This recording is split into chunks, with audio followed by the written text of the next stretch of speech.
আজকের এপিসোডে আপনাদের স্বাগত জানাই। আমি মিলন সিদ্দিকী, মাঠ পর্যায়ে সাংবাদিক।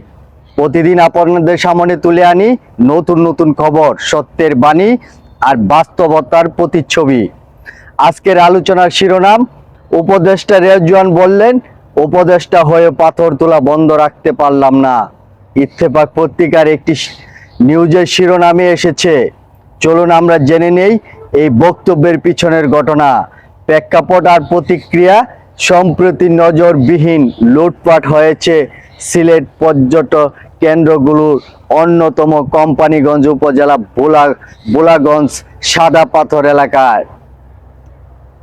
মনোমুগ্ধকর সেই সাদা পাথর এলাকাটি এখন প্রায় বিক্ষত হয়ে গেছে।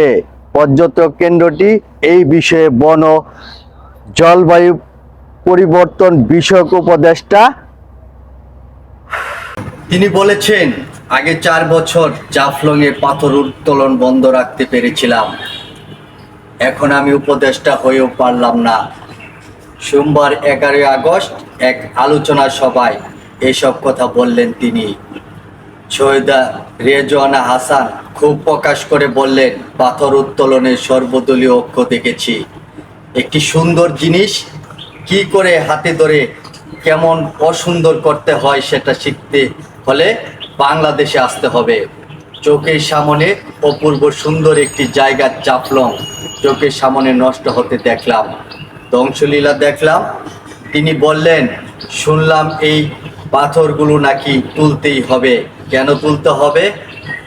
কারো কাছে কোনো পরিসংখ্যান নেই।